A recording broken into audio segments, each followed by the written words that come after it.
a play on William Shakespeare's The Tempest, adapted by Luke Daniel Paiva, illustrated by Roberto Irasi.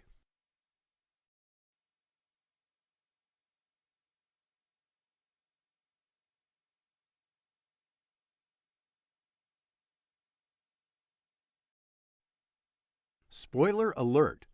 The play The Tempest is known as one of William Shakespeare's comedies, which means though there may be some trouble, it has a happy ending. Prospero, a powerful wizard and former Duke of Milan. Good trait, a loving father, being very clever, he loves books.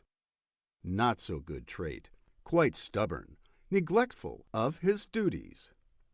Miranda, Prospero's daughter.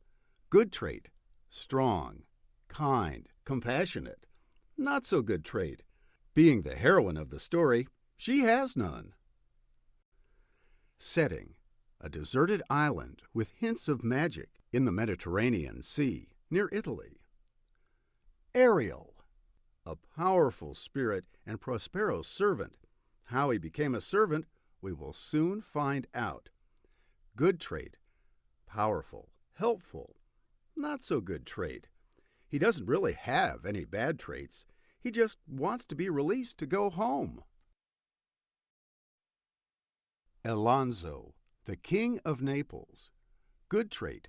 Quick to admit when he has done wrong. Not so good trait. Easily influenced by others, and I'm sure we can all agree that a good king must lead and not follow. The captain and his crew, who are asleep for most of the story, for reasons we will soon discover. Antonio, Prospero's brother and currently the Duke of Milan. Aha! The plot thickens. Good trait, hard-working. Not so good trait, seeks power, even if he has to steal it. And so our story begins. Act 1. On a tiny island that cannot be found on any map, a beautiful young maiden named Miranda was dismayed as she watched her father, a long-bearded magician named Prospero, conjure a powerful storm. Miranda and her father had been stranded on the island for as long as she could remember. During their time on the island, she had watched her father's magic grow, but until then, she had never seen him use his magic to wreak such havoc. "Oh, please, Father," Miranda cried. "Why have you created this storm? What about those poor sailors?" The powerful Prospero circled his magic staff round and round, creating fierce gusts of wind. "Don't worry, dear," he called over his shoulder to his daughter. "I have a plan. They will not be injured. My servant Ariel is watching over them as we speak." Prospero's winds rushed toward the ship in the distance where Alonso, the King of Naples, and Antonio, the Duke of Milan, were clinging to the ropes, trying not to fall overboard. The strongest winds and roughest waves anyone on board had ever seen rocked and spun the ship as if it were a toy boat in an angry child's tub. The only hope for those aboard the ship was to make it to the tiny island they could just see in the distance, Prospero's Island. "I think we can make it to shore," shouted the captain. But just as he spoke, a bolt of lightning flashed, loud thunder clapped, and the ship's sails burst into flames.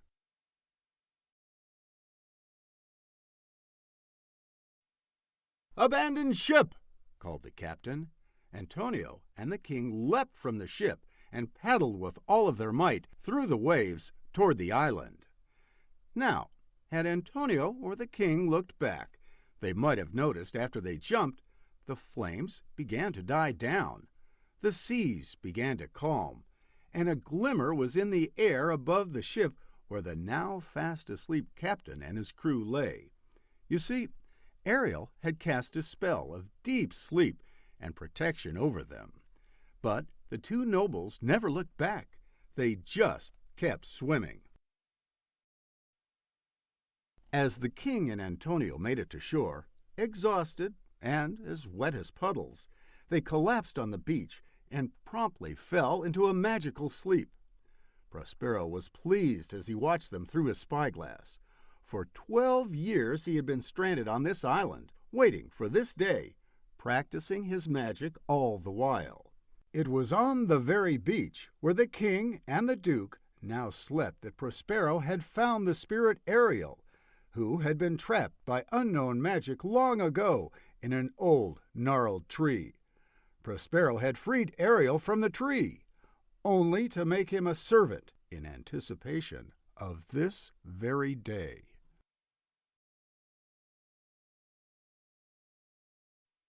You see, in his old life, Prospero had been the Duke of Milan. He and his daughter Miranda lived in an enormous castle filled with suits of armor, beautiful fountains, lush gardens, and Prospero's favorite thing in all the world, books. Prospero had particularly come to love magic books. In fact, he seemed to do nothing else but study them. He left all of the official Duke work to his brother Antonio, who seemed to enjoy the meetings, maps, tax accounts, and power a great deal more than he did. Anger and jealousy began to grow in Antonio's heart as he realized he was doing all of the work. He decided he should be the Duke of Milan. Antonio secretly met with the king, who unfortunately agreed. So they put Prospero and Miranda in a boat just big enough for two and sent them off to sea in the middle of a storm. That is how Prospero and Miranda ended up on this tiny island in the Mediterranean Sea.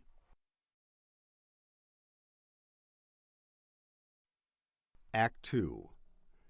King Alonso and Antonio were fast asleep on the beach, but as Ariel's magic began to recede, Antonio rose from his slumber. He was groggy from the magic and cross that he was now stranded on this island because of a treacherous boat ride the king had made him embark upon. Kind of ironic, don't you think? Antonio looked at the still slumbering king, and villainous thoughts began to bubble and boil in his brain. What if the king were never to wake? Perhaps if King Alonso's brother were in charge instead, there would be no more excursions across the sea. As Ariel finished removing his charms, and the king slipped his bonds of sleep, Antonio's fantasies fled his mind as quickly as they had entered. Perhaps it was just the sun and the near drowning getting to him. Perhaps it was just his ferocious hunger affecting his thinking. Either way, he shouldn't be thinking such thoughts. Act 3. Antonio wasn't alone in his ravenous desires, though. When King Alonso awoke, he too was starving. It was as if their hunger had magically materialized 100 times stronger than a moment before. And the smells! Where were those magnificent smells coming from? How disappointed these two would be if they knew there was no feast at the end of those smells, but only the meddling of magic. You see, Prospero had instructed Ariel to lead the king and his brother around the island, chasing after whiffs of the most delectable delights. The smells were nothing more than another testament to the powerful magic of Ariel and plotting of Prospero. Miranda looked through her father's spyglass and frowned. "Father, why would you do that to those poor men?" Prospero told her that they were the very men who had put them on this island, and he had been waiting for this day for a dozen years. Miranda shook her head, unsure what to think. "Do not fear for these shipwrecked men," said Prospero. "They are unharmed and shall remain so. Why, even their clothes are as fresh as the day they first set sail. Now, my dear, leave me in peace while I decide how this day shall end." Miranda had never seen this side of her father before. She was shocked at the story of her uncle's betrayal, but frightened by her father's powerful magic as well. She trusted him, but she did have one question for him before she left. "Father, why have we been on this island for so long when your magic seems to be powerful enough to have built us a ship and sailed us home?" That was an excellent question indeed, and one Prospero hadn't actually thought of before. Act 4. Prospero sat down on a rock and contemplated the last 12 years. It had been wrong what his brother had done to him. Antonio had all but sentenced Miranda and Prospero to death when he put them in that boat. However, Prospero loved his daughter more than he wanted revenge on his brother. For Miranda's sake, Prospero could forgive Antonio. She would never have a normal life here on this island. It was time for Ariel to bring King Alonso and Antonio back to Prospero's beach. Prospero called for Ariel and ordered him to bring the shipwrecked crew to him at once. Act 5. Ariel flitted across the island and returned with the exhausted, starving, and disappointed Antonio and King Alonso trailing behind him. Though Prospero was still angry with his brother for what he had done, as he saw these miserable men trudging towards them, all he could think was that it was time to reconcile.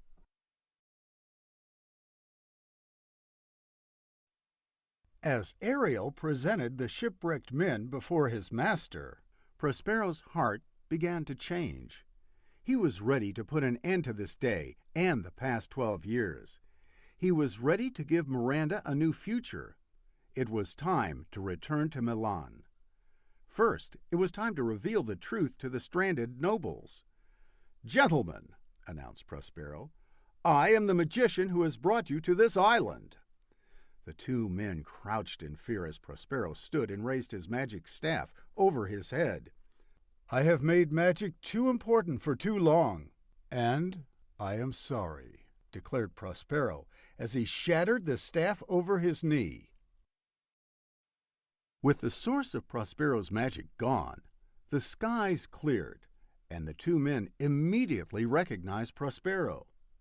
"Brother!" cried Antonio with fear in his voice.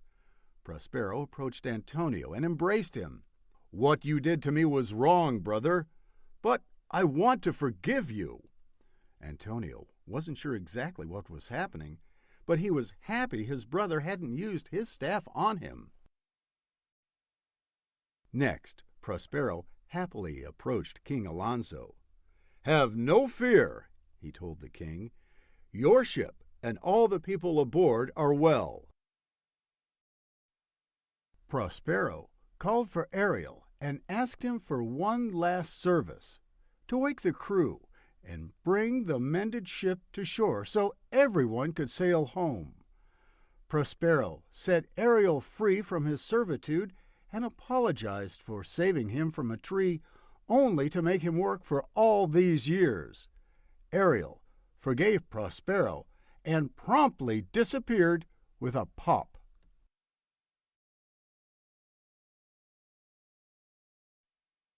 At first, Prospero's anger began to boil back up when King Alonso asked why he hadn't used his magic to sail home after all these years on the island. But he conceded that it was a very good question that had recently been brought to his attention. He admitted it would have been better to have used his power for good and not revenge. They all climbed aboard the king's ship, and Prospero used the last drop of his magic to call up a strong but gentle wind as they set sail on a swift yet peaceful journey home to Milan.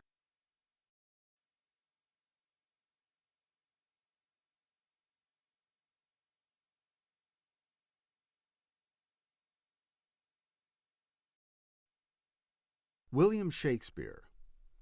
The famous William Shakespeare was born hundreds of years ago in 1564. He lived in the small market town of Stratford-upon-Avon with his parents John and Mary and 7 siblings. At only 18 years old, Shakespeare married Anne Hathaway. They had 3 children. Even though the Enlightenment, one of the greatest times of learning and study, was spreading across Europe during Shakespeare's time, superstition, the belief in ghosts, spirits, and witches, was still very common in England. As a result, Shakespeare often included magical creatures in his stories to entertain the believing crowds. During his life, Shakespeare wrote 38 plays and 154 sonnets and came up with almost 3,000 words that were added to the English language.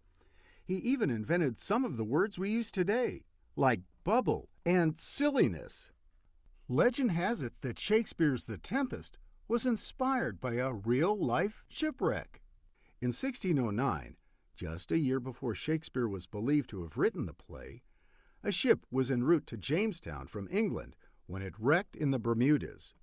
The crew, who was believed to be lost forever, survived on a deserted island. At the time Shakespeare was alive, it was illegal for girls to act on stage, so all of the female roles were played by boys. The Globe Theatre is famous for being the place where many of Shakespeare's plays were performed. To my wife, for always being there, L.P.